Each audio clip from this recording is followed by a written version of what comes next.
Hello everyone, Namaste. It's me Naresh Rajwata from Kailali Multiple Campus. Today, this video is about BBS second semester FU or BBS first year TU for the basis of business statistics with related to probability distribution based on Poisson distribution. Now, let's start.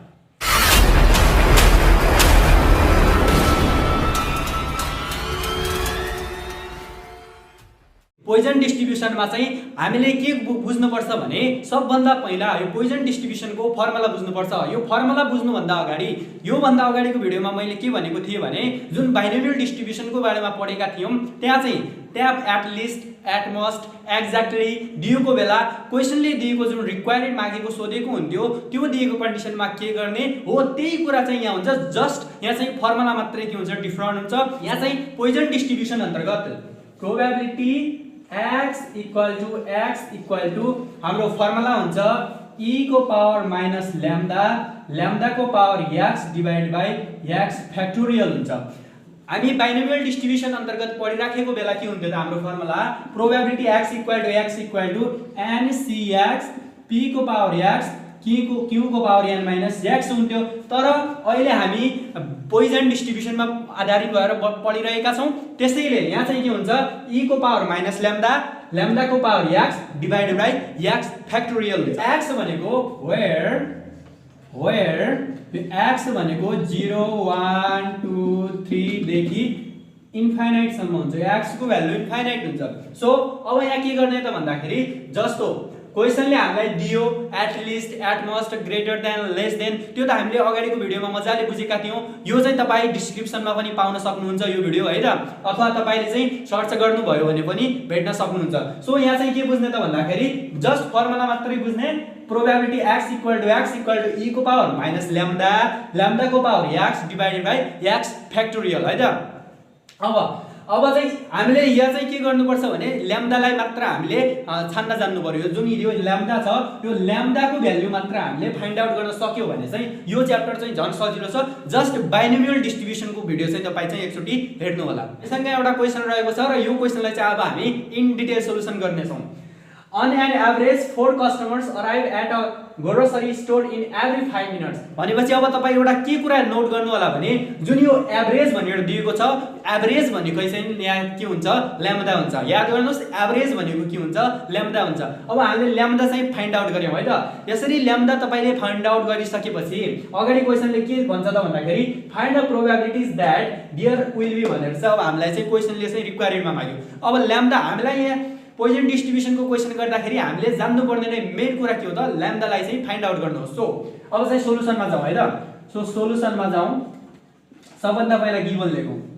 Given मैले अहिले सर्टकटमा लेखे, तपाई average equal to के रे lambda भनेर लेख्नु होला। So मैले अहिले चाहिँ ल्याम्डा इज इक्वल टु सर्टकटमा 4 लेखे है त। सो ल्याम्डा 4 लेखिसकेपछि एक नम्बरमा फर्स्ट आइमा के भन्छ त no customer arrive. No customer arrive, no customer arrive भनेको चाहिँ प्रोबेबिलिटी x इक्वल टु 0 हो।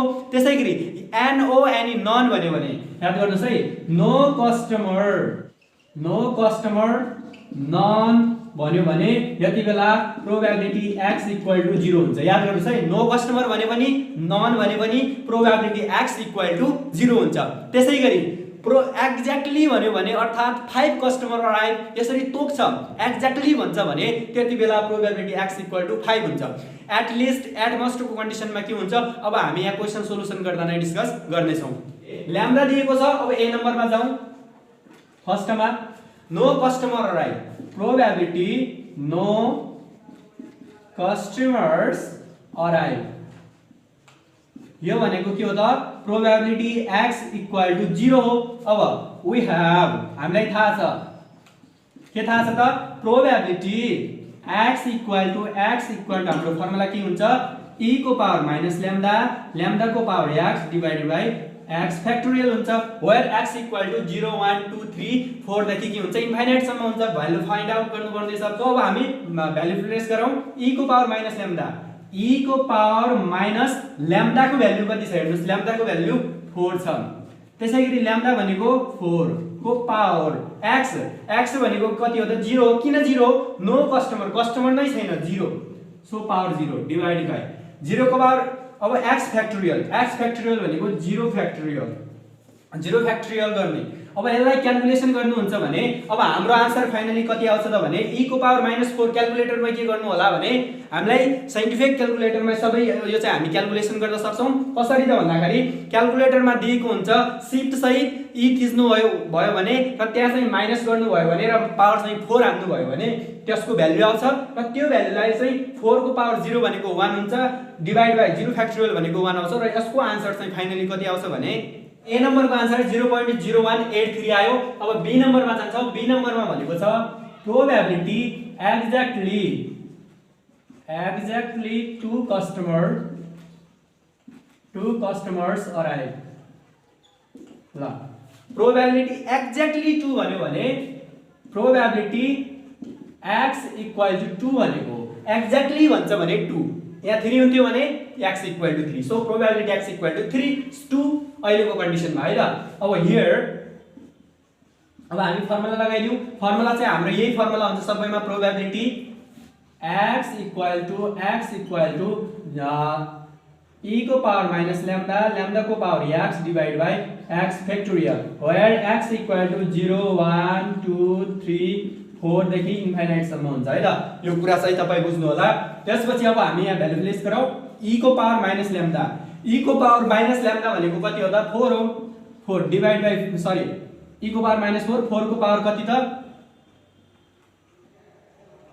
4 को पावर एक्ज्याक्टली 2 x को भ्यालु 2 डिवाइड बाइ अनि x फ्याक्टोरियल भनेको 2 फ्याक्टोरियल र यसलाई क्याल्कुलेसन गरौँ र यसलाई क्याल्कुलेसन गर्दाखेरि e को पावर -4 भनेको 0.0183 अनि इन्टु 4 को पावर 2 भनेको 4 को स्क्वायर 16 डिवाइड बाइ 2 फ्याक्टोरियल भनेको 2 नै हुन्छ इक्वल टु यो क्याल्कुलेसन गर्दाखेरि 0.1464 आयो है त। यो चाहिँ सेकेन्ड नम्बरको आन्सर। अब थर्डमा जाउँ। थर्डमा हामीलाई के सोध्यो त भन्दाखेरि at least one customer arrive at least कम्तीमा एउटा कस्टमर at least भनेको कम्तीमा so probability at least one customer arrive probability at least one customers arrive। अब यसलाई चाहिँ हामी सिम्बलाइज गर्दाखेरि सबभन्दा पहिला प्रोबेबिलिटी x at least भन्यो भने कम्तीमा greater than or equal to probability x greater than or equal to 1 customer so यो राख्यौं। अब यसलाई क्याल्कुलेसन गर्दाखेरि हामी सिधै यसै क्याल्कुलेसन गर्दाखेरि के गर्छौं एट लिस्ट कन्डिसनमा 1 बाट घटाउँछौं ताकि हामीलाई क्याल्कुलेसन गर्न सजिलो होस् भन्नाले 1 minus probability x less than 1 गर्छौं। किन यस्तो गर्छौं भने हामीले 1 बाट घटायो भने जुन यो प्रोबेबिलिटी x लेस देन 1 छ यो चाहिँ के हुन्छ यहाँ भनेपछि थोरै म यसलाई पनि डिस्कस गर्दिन्छु। यो अगाडिको भिडियोमा पनि हामीले चर्चा गरेका थियौं। यहाँ चाहिँ greater than or equal to हुँदाखेरि चाहिँ यसलाई चाहिँ 1 बाट घटाउँदाखेरि लेस देन हुन्छ। त्यसैगरी यहाँ चाहिँ ग्रेटर देन मात्रै छ भने less than or equal to पनि हुन्छ है त। ग्रेटर देन इक्वल टु छ भने लेस देन भयो अनि ग्रेटर देन अथवा मोर देन मात्रै छ भने चाहिँ के हुन्छ त less than or equal to पनि हुन्छ।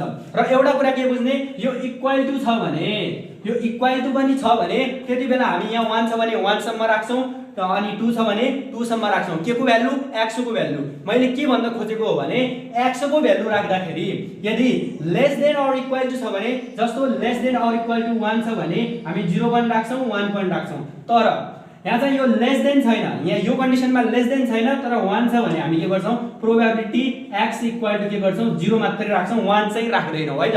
यो कुरा चाहिँ अघिल्लो भिडियोमा पनि हामीले मजाले बुझेका थियौं। अब भ्यालु प्लेस गरौँ is equal to 1 minus probability x less than 1 छ भने प्रोबेबिलिटी x इक्वल टु 0 हुन्छ। अब 1 सम्म हामीले गए राख्नु पर्दैन। यदि यहाँ चाहिँ इक्वल टु पनि हुन्थ्यो भने 1 सम्म पनि राख्थे तर अहिलेको कन्डिसनमा चाहिँ के छ इक्वल टु छैन त्यही भएर हामी 0 सम्म मात्रै जान्छौं। अब यहाँ चाहिँ भ्यालु राखौं 1 माइनस e को पावर फर्मुला चाहिँ यही राख्ने है। सबैमा मेन फर्मुला भनेको के हो त हाम्रो e को पावर लैम्डा को power x divide by x factorial. So e को पावर माइनस लैम्डा भनेको 4 को पावर इन्टु अनि लैम्डा भनेको 4 को पावर 0 डिवाइड बाइ 0 फ्याक्टोरियल र यसलाई क्याल्कुलेसन गरौँ 1 माइनस e को पावर -4 4 को पावर 0 फ्याक्टोरियल भनेको हामीले यहाँ कति निकालेका छौं 0.0183 0.0183 आयो 0.0183। अब यसलाई चाहिँ 1 बाट 0.0183 घटायो भने 0.9817 आउँछ है त।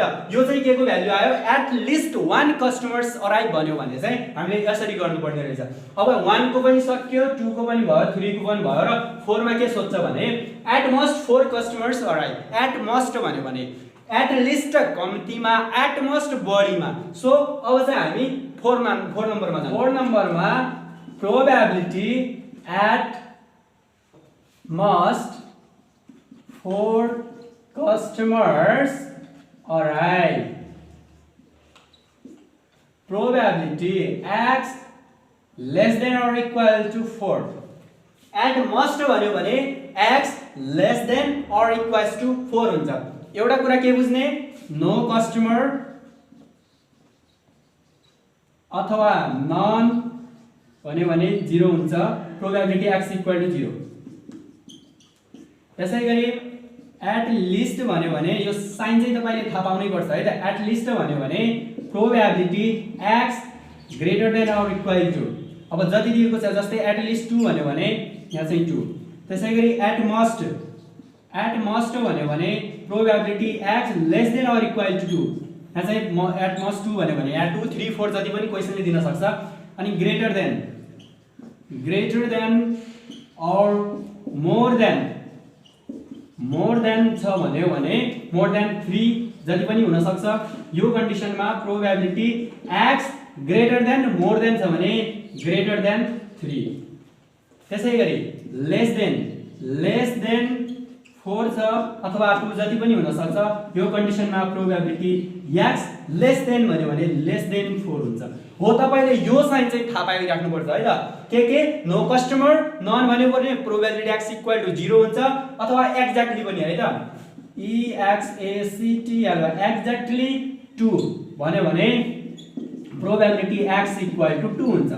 त्यसैगरी एट लिस्ट 2 भन्यो भने probability x greater than or equals to 2। At most भन्यो भने probability x less than or equals to 2। Greater than अथवा मोर देन 3 भन्यो भने प्रोबेबिलिटी x ग्रेटर देन 3 र लेस देन भन्यो भने चाहिँ प्रोबेबिलिटी x लेस देन। हो यसरी चाहिँ हामी चाहिँ डिनोट गर्ने गर्छौं। हो यो कुरालाई चाहिँ तपाई नोट गर्नु होला है त। अब यसपछि हामी के गर्छौं त भन्दाखेरि equals to probability x less than or equals to 4 छ भनेपछि प्रोबेबिलिटी x 0 त राख्ने नै भयौं, plus probability x equal to 1 पनि राख्ने भयौं, हामीले 4 सम्म जानु छ, plus probability x equal to 2 पनि राख्ने भयौं, plus probability x equal to 3 पनि राख्ने भयौं, प्लस हेर्नुस् त less than or equals to भने यो इक्वल्स टु हो भने जति छ त्यति सम्म जाने है त। लेस देन पनि छ, इक्वल्स टु पनि छ भने यहाँ 4 छ भने plus probability x equal to 4 सम्म जाने भयौं। तर यहाँ चाहिँ इक्वल्स टु थिएन भने हामी 3 सम्म मात्रै राख्थ्यौं, यो 4 सम्म चाहिँ राख्ने थिएन है त। अब चाहिँ हामी फर्मुला राखौं, e को पावर माइनस ल्याम्डा भनेको 4, 4 को power 0 divide by 0 factorial, plus e को पावर माइनस ल्याम्डा भनेको 4 ल्याम्डा भनेको फेरि 4 को पावर सुरुमा एकचोटी 0 राख्यौं, अब चाहिँ 1 राखौं, 1 डिवाइडेड बाइ 1 फ्याक्टोरियल, प्लस त्यसपछि e को पावर माइनस ल्याम्डा भनेको 4 को पावर कति राखौं, अब 1 पनि राखे, अब 2 divide by 2 factorial, plus e को पावर माइनस 4 को power 3 divide by 3 factorial, plus e को पावर माइनस 4 को पावर 4 डिवाइड बाइ 4 फ्याक्टोरियल। हेर्नुस् अब के गरे त भन्दाखेरि सुरुमा x को भ्यालु 0 राखे, त्यसपछि 1 राखे, त्यसपछि 2 राखे, त्यसपछि 3 र त्यसपछि 4 राखे। अब चाहिँ यसलाई क्याल्कुलेसन गर्दाखेरि तपाई के आइडिया लगाउनुस् भने सबै यसलाई चाहिँ क्याल्कुलेटरमा हिसाब नगर्नुस्। यहाँबाट हेर्नुस् e को पावर -4 e को पावर -4 चाहिँ सबैमा के छ त कमन छ। सो e को पावर -4 लिनुस्, यसरी चाहिँ क्याल्कुलेसन गर्न तपाईलाई इजी हुन्छ। e को पावर -4 कमन आयो भने अब यहाँ के बाँकी रहेको, 4 को पावर 0 भनेको कति हो, 1 हो, डिवाइड बाइ 0 फ्याक्टोरियल भनेको पनि 1 हो, 1 डिवाइड बाइ 1 भन्यो भने यहाँ कति आउँछ त 1 नै आउँछ, 1 प्लस। त्यसैगरी e को पावर -4 यहाँ कमन आइसक्यो, 4 को पावर 1 भनेको 4 को पावर 1 बाइ 1 फ्याक्टोरियल भनेको 1, यहाँ कति आयो त 4 नै आयो, प्लस e को पावर -4 कमन आइसक्यो, 4 को स्क्वायर 16 डिवाइड बाइ 2 फ्याक्टोरियल भनेको चाहिँ 2 नै हुन्छ, प्लस 4 को पावर 3 भनेको कति हुन्छ, 4 चको 16 चको 64 भयो, divide by 64 divide by 3 factorial भनेको चाहिँ 6। यो चाहिँ क्याल्कुलेटरमा 3 फ्याक्टोरियलको साइन हुन्छ, त्यो चाहिँ क्याल्कुलेटरमा सिक्नु होला। 64 भनेको 4 को पावर 3 डिभाइड बाई 6 अनि प्लस अनि e को पावर 4 भनेको चाहिँ कमन आइसक्यो। सो यहाँ बाँकी के रह्यो त 4 को पावर 4 बाई 4 फ्याक्टोरियल। 4 को पावर 4 भनेको चाहिँ कति आयो 256 डिभाइड बाई 4 फ्याक्टोरियल भनेको चाहिँ 24। त्यसपछि 24 चाहिँ के आयो 4 फ्याक्टोरियल आइसकेपछि देन नेक्स्ट स्टेपमा चाहिँ e को पावर 4 भनेर यहाँ भ्यालु पनि राख्न सक्नुहुन्छ अथवा e को पावर 4 नै राखे पनि हुन्छ इन्टु अब यो चाहिँ टोटल मैले क्याल्कुलेसन गर्दाखेरि मैले कति निकाले त भन्दाखेरि 34.33 र यसलाई चाहिँ फाइनली क्याल्कुलेटरमा हिसाब गर्दाखेरि e को पावर -4 पनि हान्ने इन्टु 34.33 गर्यो भने 0.6288 आउँछ। हो यसरी चाहिँ हाम्रो एट मस्ट 4 कस्टमर अराइभ भनेको बेला पनि हामी निकाल्न सक्छौं। यसैमा क्वेशनले अरु पनि के भन्न सक्छ भने ग्रेटर देन 5 मोर देन 3 अथवा एक्ज्याक्टली 8 यसरी पनि जति पनि सोध्न सक्छ। सो तपाईले यसै कन्सेप्टको आधारमा चाहिँ बाँकी क्वेशनहरु प्र्याक्टिस गर्नु होला। Thank you, all the best.